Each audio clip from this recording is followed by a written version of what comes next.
ಸಮಾಜ ಸೇವಕರು ಕೈಗಾರಿಕೋದ್ಯಮಿಗಳಾದ ಮಾಗಡಿ ತಾಲೂಕಿನ ಚೋಡ ಘಟಕದ ಕೆ ಬಾಗೇಗೌಡ ಅವರು ತಮ್ಮ ಹುಟ್ಟುಹಬ್ಬವನ್ನು ಚನ್ನಪಟ್ಟಣ ತಾಲೂಕಿನ ಗೌಡಗೆರೆಯ ಶ್ರೀ ಚಾಮುಂಡೇಶ್ವರಿ ದೇವಸ್ಥಾನದ ಸನ್ನಿಧಿಯಲ್ಲಿ ತಮ್ಮ ಅಭಿಮಾನಿಗಳು, ಹಿತೈಷಿಗಳು ಹಾಗೂ ಬಂಧು ಬಳಗದೊಂದಿಗೆ ವಿಶೇಷವಾಗಿ ಆಚರಣೆ ಮಾಡಿಕೊಂಡರು. 69ನೇ ವರ್ಷದ ಹುಟ್ಟುಹಬ್ಬದ ಪ್ರಯುಕ್ತ ವಿಶ್ವ ಪ್ರಸಿದ್ಧ ಗೌಡಗೆರೆಯ ಶ್ರೀ ಚಾಮುಂಡೇಶ್ವರಿ ದೇವಸ್ಥಾನಕ್ಕೆ ಭೇಟಿ ನೀಡಿದ ಸಮಾಜ ಸೇವಕರಾದ ಕೆ ಬಾಗೇಗೌಡ ಅವರು ಶ್ರೀ ಬಸವೇಶ್ವರ ಸ್ವಾಮಿ ಹಾಗೂ ಶ್ರೀ ಚಾಮುಂಡೇಶ್ವರಿ ತಾಯಿಗೆ ಪೂಜೆ ಸಲ್ಲಿಸಿ ದೇವರ ಆಶೀರ್ವಾದವನ್ನ ಪಡೆದು ವಿಶ್ವ ಪ್ರಸಿದ್ಧ ಶ್ರೀ ಚಾಮುಂಡೇಶ್ವರಿಯ ಪುತ್ಥಳಿಯ ಮುಂಭಾಗ ತಾಲೂಕು ಜೆಡಿಎಸ್ ಮುಖಂಡ ಮೈಲನಾಯಕನಹಳ್ಳಿ ಮನು ಹಾಗೂ ಸ್ನೇಹಿತರು ಹಾಗೂ ಬಾಗೇಗೌಡ ಅವರ ಅಭಿಮಾನಿಗಳು, ಹಿತೈಷಿಗಳೊಂದಿಗೆ ಕೇಕ್ ಕತ್ತರಿಸಿ ಸಿಹಿ ತಿನ್ನಿಸುವ ಮೂಲಕ ಈ ಬಾರಿಯ ಹುಟ್ಟುಹಬ್ಬವನ್ನ ಆಚರಣೆ ಮಾಡಿಕೊಂಡ್ರು. ಇದೇ ಸಂದರ್ಭದಲ್ಲಿ ತಮ್ಮ ಹುಟ್ಟುಹಬ್ಬವನ್ನ ಆಚರಿಸಿಕೊಂಡು ಪತ್ರಕರ್ತರೊಂದಿಗೆ ಮಾತನಾಡಿದ ಕೆ ಬಾಗೇಗೌಡ ಅವರು ಈ ಬಾರಿಯ ಜನ್ಮದಿನವನ್ನ ತಾಯಿ ಚಾಮುಂಡೇಶ್ವರಿ ಸನ್ನಿಧಿಯಲ್ಲಿ ಆಚರಿಸಿಕೊಳ್ಳುತ್ತಿರುವುದಕ್ಕೆ ಬಹಳ ಸಂತೋಷವಾಗುತ್ತಿದೆ.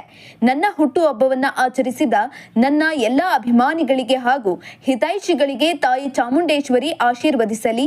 ಜೊತೆಗೆ ಈ ವರ್ಷ ರಾಜ್ಯದಲ್ಲಿ ಉತ್ತಮ ರೀತಿಯಲ್ಲಿ ಮಳೆಯಾಗಿರುವುದರಿಂದ ಫಸಲು ಉತ್ತಮವಾಗಿ ಬಂದು ರೈತರ ಮೊಗದಲ್ಲಿ ನಗು ಮೂಡುವಂತಾಗಲಿ ಎಂದು ರೈತರ, ಕೃಷಿಕರ, ಬಡವರ ಪರವಾಗಿ ತಾಯಿ ಚಾಮುಂಡೇಶ್ವರಿಯಲ್ಲಿ ಆಶೀರ್ವದಿಸಲು ಎಂದು ಪ್ರಾರ್ಥನೆಯನ್ನ ಸಲ್ಲಿಸಿದ್ದೇನೆ ಎಂದು ಹೇಳಿದರು.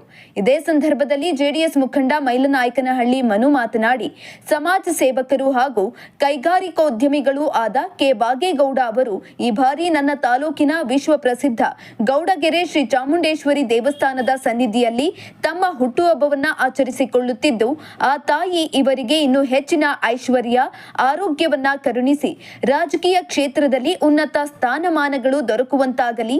ಇಂಥವರಿಗೆ ಉನ್ನತ ಮಟ್ಟದ ಸ್ಥಾನಮಾನಗಳು ದೊರಕಿದರೆ ಸಮಾಜದಲ್ಲಿ ನೊಂದಂತಹ ಬಡವರಿಗೆ, ರೈತರಿಗೆ ಅನುಕೂಲವಾಗುವಂತಹ ಕೆಲಸ ಕಾರ್ಯಗಳನ್ನ ಮಾಡುತ್ತಾರೆ. ಹೀಗೆ ಸಮಾಜಮುಖಿ ಕೆಲಸಗಳನ್ನ ಮಾಡಿಕೊಂಡು ಬರುತ್ತಿದ್ದಾರೆ. ಆ ತಾಯಿ ಚಾಮುಂಡೇಶ್ವರಿ ಆಶೀರ್ವಾದ ಸದಾ ಇವರ ಮೇಲೆ ಇರಲಿ ಎಂದು ಪುಷ್ಪಮಾಲೆ ಹಾಕಿ ಸಿಹಿ ತಿನಿಸಿ ಶುಭ ಕೋರಿದ್ರು.